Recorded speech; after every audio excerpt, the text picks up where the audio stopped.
दोस्तों नमस्कार। मैं मनमोहन मिश्र एक बार फिर आप लोगों के बीच बहुत ही गंभीर, खास और विस्फोटक मुद्दे को लेकर के। विस्फोटक क्यों? क्योंकि देश में बहुत बड़ा बदलाव आने वाला है। देश अमृतकाल से मुक्त होने वाला है। देश गुजराती माफियाओं से मुक्त होने वाला है, ऐसी उम्मीद आप रख सकते हैं। तो चलिए बात करते हैं नरेंद्र मोदी की, जो हमेशा से करते आए हैं। लेकिन आज बात नरेंद्र मोदी की नहीं, एक और आदमी की बात होगी। वो है अडानी नहीं, नीतीश कुमार। मेरे दोस्त, अगले 48 घंटे में या तो नीतीश कुमार मुख्यमंत्री रहेंगे और या तो नरेंद्र मोदी प्रधानमंत्री। नरेंद्र मोदी प्रधानमंत्री नहीं रहे या नीतीश कुमार मुख्यमंत्री नहीं रहे, दोनों में से एक होने वाला है। दोनों में से एक ही अपने पद पर रहेगा।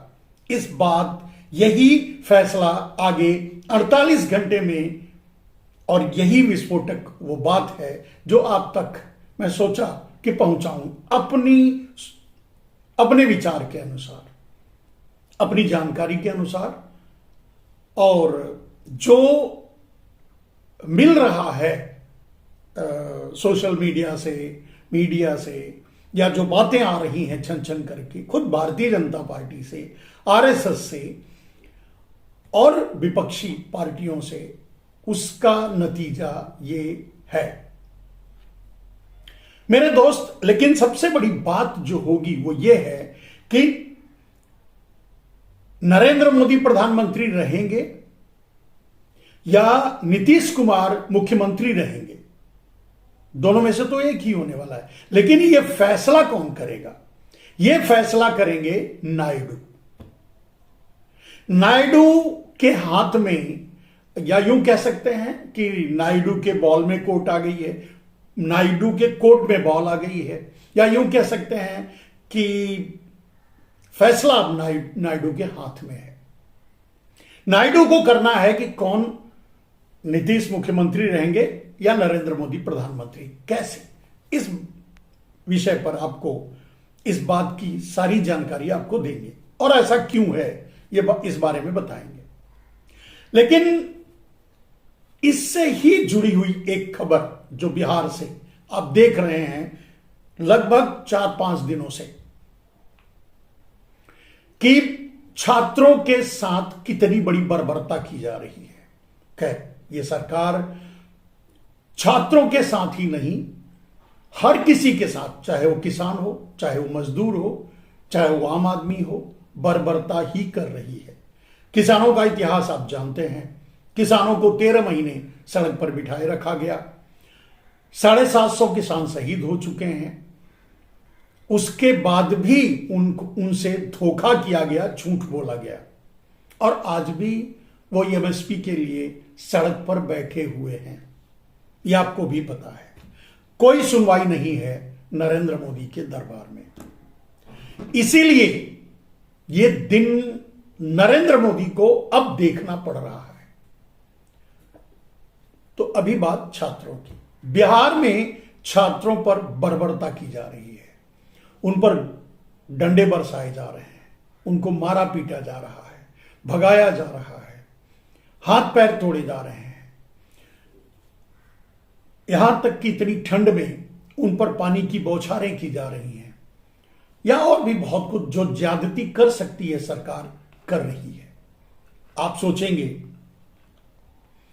कि नीतीश कुमार इसके लिए जिम्मेदार है। मेरे दोस्त, नहीं, इसके लिए जिम्मेदार हैं नरेंद्र मोदी।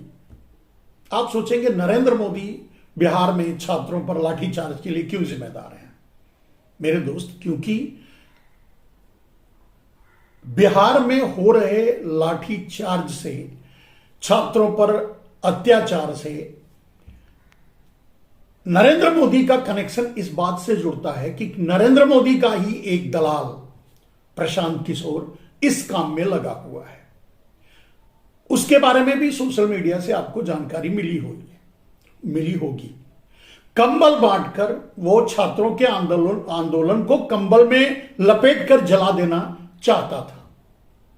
वो छात्रों के बीच इसीलिए गया था कि छात्रों के आंदोलन को भटकाया जाए। छात्र शांति से आंदोलन कर रहे थे, उसे डीरेल किया जाए, उसे हिंसक बनाया जाए, और उसी के और सरकार के इशारे पर छात्रों पर लाठीचार्ज हुआ। उसके जाने के बाद यह काम वो नरेंद्र मोदी के इशारे पर कर रहा है। आप सोचेंगे फिर नरेंद्र मोदी ऐसा क्यों करेंगे? मेरे दोस्त, थोड़ा ध्यान से सोचिए और समझिए।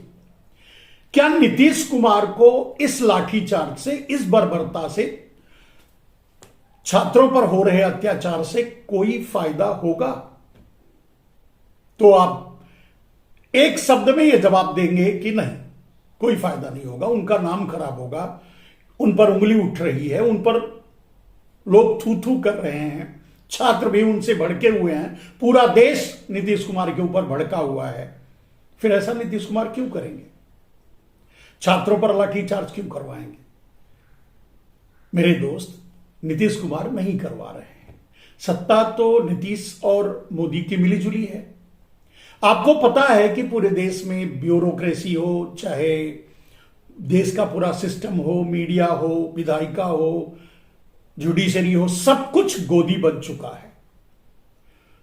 तो जुडिशरी हो चाहे ब्यूरोक्रेसी हो, सब गोदी है। अगर पूरा सिस्टम अगर मोदी को सपोर्ट कर रहा है और रिपोर्ट कर रहा है, तो मोदी के कहने पर यह लाठीचार्ज और यह अत्याचार भी किया जा रहा है, क्योंकि इससे नरेंद्र मोदी को फायदा होगा। नरेंद्र मोदी को फायदा क्या होगा? नीतीश कुमार के लिए नरेंद्र मोदी ने तय कर लिया है कि अब जेडीयू को खत्म करना है, जेडीयू को तोड़ना है, नीतीश कुमार को राजनीति से बेदखल करना है, राजनीति से एकदम से निस्तनाबूद कर देना है, बाकलम खुद। उसके लिए पहले उनके आधार को तोड़ा जाए। उनके आधार को तोड़ने के लिए इस तरह की बर्बरता और लाठीचार्ज करवाया गया, जानबूझकर, ब्यूरोक्रेसी से मिलकर के, सिस्टम से के जरिए, अपने दलाल को भेज करके, छात्रों को भी उकसाकर और वहां के माहौल को बिगाड़कर, और पुलिस पर को इशारा करके आगे बढ़ाकर। यह सब कुछ सोची समझी साजिश के तहत नरेंद्र मोदी करवा रहे हैं। वो ठिकाने लगाना चाहते हैं नीतीश कुमार को। और आपको पता ही होगा कि नीतीश कुमार भी ये बात समझ चुके हैं कि उनका जय श्री राम होने वाला है। अब उनके साथ अग्निवीर का खेल होने वाला है। उन्हें क्या करना है? वैसे भी आप जानते हैं नीतीश कुमार बिन पेंदी के लोटे हैं, भंटा जो खड़ा रह ही नहीं सकता, कहीं भी रख दो, बिना पेंदी का है तो लुढ़कता ही रहेगा। और वो लुढ़कने वाले हैं, लुढ़कते रहते हैं, उन पर कोई भरोसा नहीं कर पाता। इसीलिए नीतीश कुमार दिल्ली आकर गए, ना तो बीजेपी उनसे मिली और ना ही कांग्रेस या विपक्षी पार्टी, या ना ही अब कोई भाव मिल रहा है उन्हें प्रदेश में। लेकिन सवाल यह है कि क्या नीतीश कुमार इतने जल्दी निपट जाएंगे? मुझे नहीं लगता। अब जब मुझे नहीं लगता, तो इसमें ये सारी जो परिस्थितियां आपके सामने रखी, उसका दारोमदार, मतलब उसका अंतिम अंत क्या होगा, आप ये समझिए। अगर नीतीश कुमार डटे रहे, इधर से मोदी चाहते हैं उन्हें खत्म करना। अब इसीलिए मैंने कहा कि बॉल नायडू के कोर्ट में चला गया है। अब उन्हें खेलना है, उन्हें निर्णय लेना है कि वो नीतीश का साथ देंगे, यानी सरकार से बाहर होकर सरकार गिराएंगे, तो नरेंद्र मोदी प्रधानमंत्री नहीं रहेंगे। और अगर नरेंद्र मोदी प्रधानमंत्री रहे, नायडू नीतीश का साथ नहीं दिए, नीतीश के साथ बाहर नहीं आए, विपक्ष की तरफ नहीं आए, और नरेंद्र मोदी का साथ देते रहे, तो सरकार नहीं गिरेगी, नरेंद्र मोदी प्रधानमंत्री बने रहेंगे और नीतीश कुमार का राजनैतिक अंत हो जाएगा। नीतीश कुमार को अग्निवीर बना दिया जाएगा, नीतीश कुमार को राजनीति से हटा दिया। और सिर्फ इतना ही नहीं, यह नहीं है कि वो मुख्यमंत्री पद से हटेंगे, पूरी राजनीति से हट जाएंगे। इसके बाद उन्हें कोई पूछने वाला नहीं मिलेगा, क्योंकि जेडीयू ही खत्म हो जाएगी। जेडीयू को ही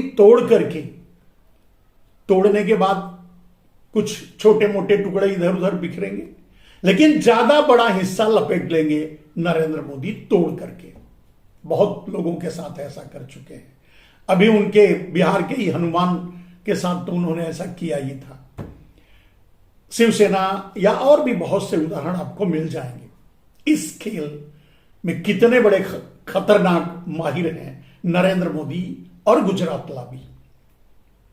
खेल शुरू हो चुका है, फैसला आना बाकी है। फैसला अब नायडू के हाथ में है। नायडू अगरचे नीतीश का साथ देते हैं, नीतीश की ही तरह सरकार से बाहर हट जाते हैं, सरकार का समर्थन उठा लेते हैं, तो सरकार गिरेगी केंद्र की। नरेंद्र मोदी प्रधानमंत्री नहीं रहेंगे। आगे क्या होगा वो अलग बात है, देखा जाएगा कौन प्रधानमंत्री बनेगा, क्या होगा,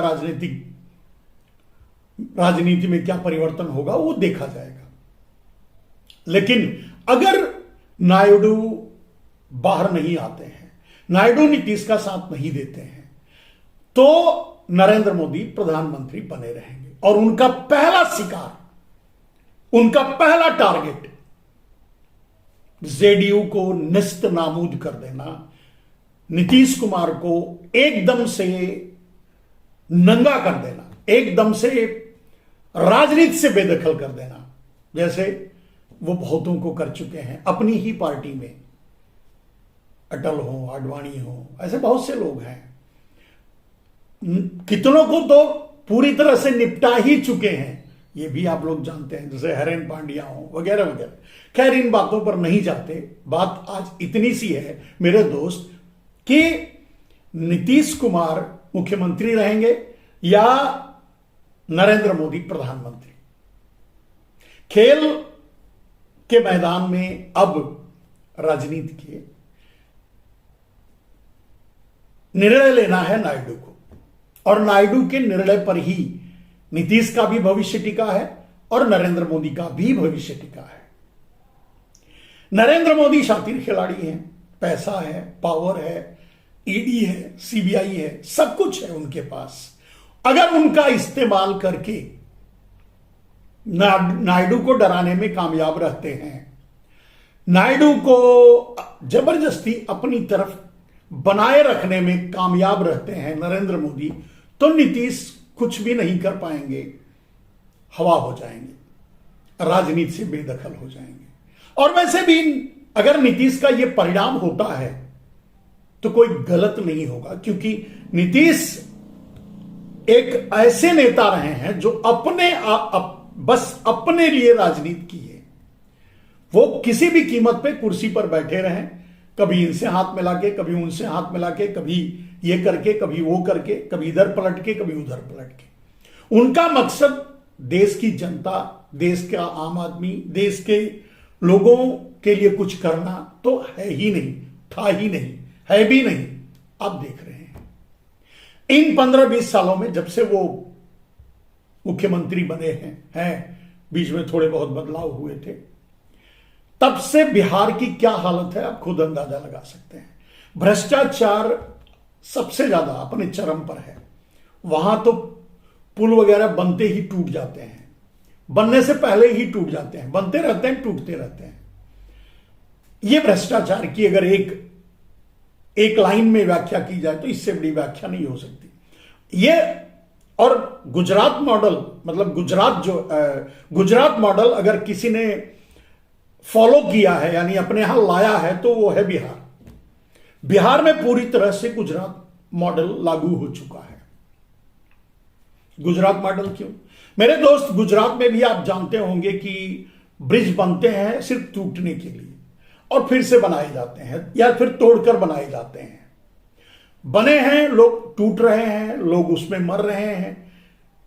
क्या क्या हो रहा है गुजरात में ये आप अच्छी तरह जानते हैं। कोर्ट नगली अदालतें वहां नकली लगती हैं, लगी हैं, पुलिस वहां नकली होती है, वहां टोल नकली होता है, वहां के नेता नकली होते हैं, और अब तो एक नकली प्रधानमंत्री देश पर थोप ही गया है, आप लेकर झेल रहे हैं। आपको समझ में आ गया होगा कि ठग साहब गुजरात का बोलबाला पूरे देश पर चल रहा है। खैर, इससे निजात पाने का शायद, जहां तक मेरा अंदाजा है, समय आ गया है। आरएसएस पूरी तरह से मैदान में कूद चुका है।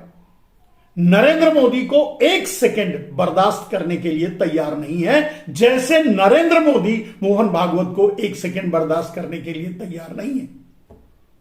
अब मोहन भागवत का जजलोया होगा या आर्यन पांड्या होगा, क्या करेंगे नरेंद्र मोदी, ये नरेंद्र मोदी डिसाइड करेंगे। लेकिन अभी तो राजनीतिक उठापटक, जो बदलाव हो रहा है, या यूं कह सकते हैं नायडू या नीतीश, इन सब से पीछे से बैकअप जो मिल रहा है वो आरएसएस का है। क्योंकि आरएसएस किसी भी कीमत पे नहीं चाहता कि नरेंद्र मोदी एक दिन, एक क्षण भी प्रधानमंत्री बने रहें। सिर्फ आरएसएस नहीं, भारतीय जनता पार्टी नहीं चाहती कि नरेंद्र मोदी एक दिन, एक क्षण भी प्रधानमंत्री बने रहें। क्योंकि नरेंद्र मोदी का गुजरातवाद, नरेंद्र मोदी का अडानीवाद, नरेंद्र मोदी का एकात्मवाद पूरी तरह से खुलकर सामने आ गया है। पूरा देश लूट करके नरेंद्र मोदी अडानी को दे दिए हैं। देश का पूरा लूटा हुआ माल छुपा के रख लिए हैं, यानी काला धन जो पहले हम और आप सुना करते थे, जिसके लिए वोट दिए थे, आप अच्छी तरह जानते हैं। तो मेरे दोस्त, जो सिचुएशन अभी बनी है और जो होने जा रहा है, वो उसका फैसला मैं समझता हूं 48 घंटे में आ जाना चाहिए। चलिए, अगर नीतीश कुमार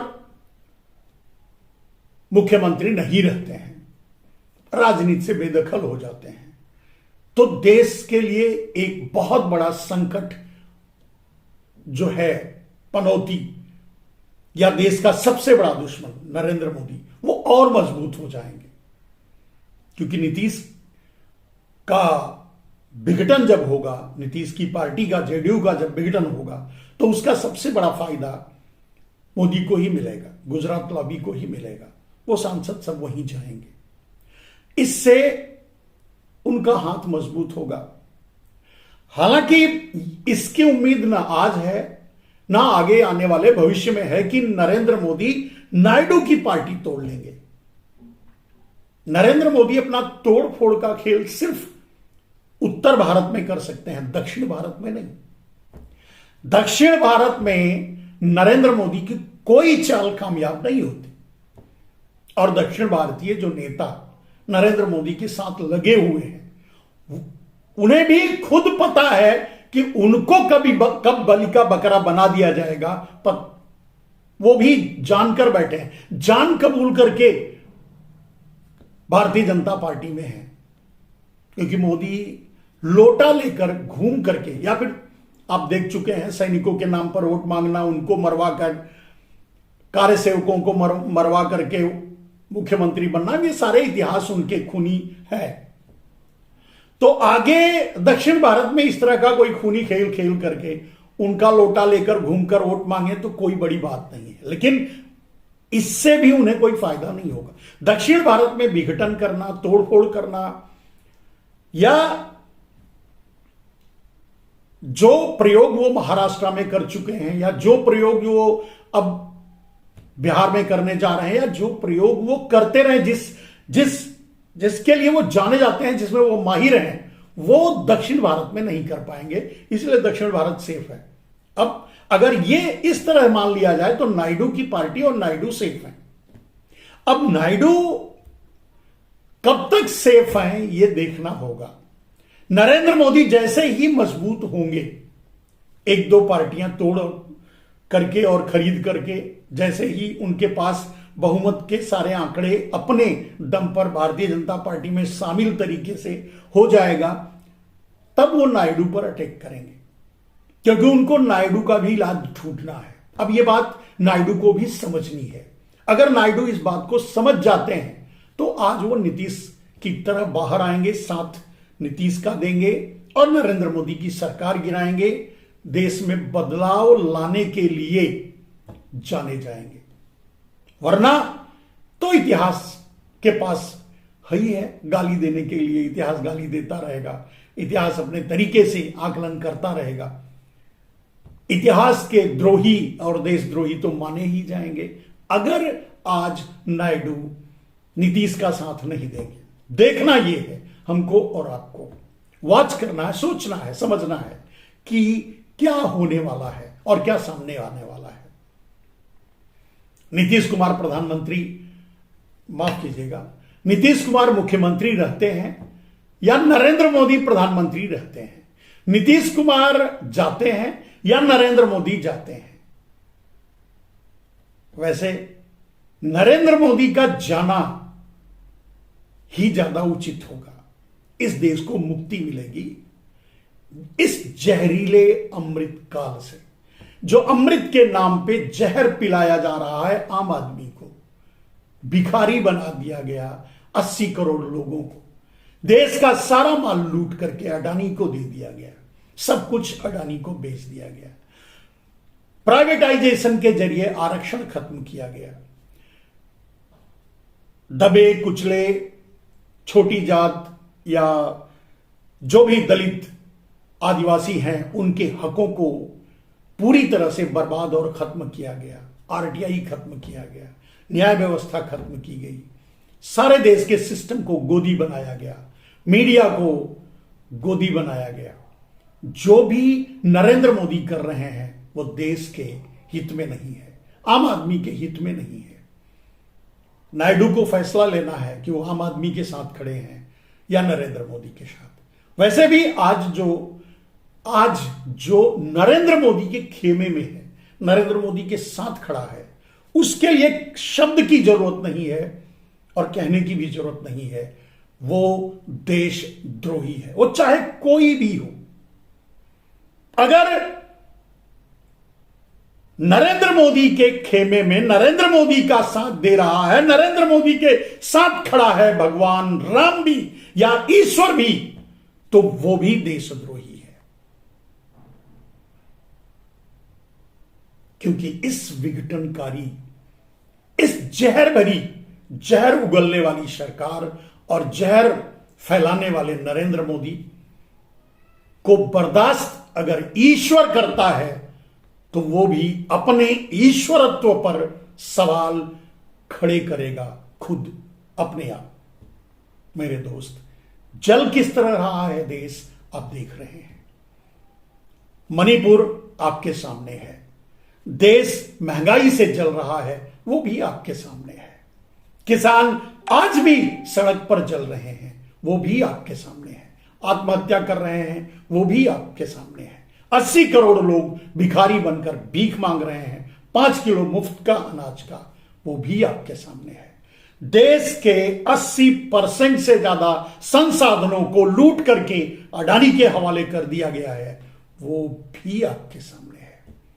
अगर इन सब को देखते हुए ईश्वर भी नरेंद्र मोदी के साथ खड़ा है, नायडू की क्या औकात है। ईश्वर भी नरेंद्र मोदी के साथ खड़ा है तो वो देशद्रोही है, इंसानियत द्रोही है, इंसान विरोधी है। मैं ऐसा ही मानता हूं और मेरा यही मानना है। खैर, बाकी चीजें आपको समझनी है, आप जो समझते हैं और आपने जो सुना, जो मैंने बताया, अगर उसे आप समझ रहे हैं तो अपना कमेंट बॉक्स में डाल सकते हैं। चाहे अगर सही लगे तो लोगों तक पहुंचा सकते हैं, सब्सक्राइब कर सकते हैं इस चैनल को, क्योंकि सोशल मीडिया के लिए सोशल लोग यानी आप लोग ही धरोहर हैं और बस आप लोग ही बचे हैं जो कम से कम सोशल मीडिया को बचा के रखे हैं। वरना नरेंद्र मोदी की निगाह तो इस पर भी पड़ चुकी थी और इस पर भी कानून बना करके लगाम लगाने की कोशिश कर चुके हैं नरेंद्र मोदी।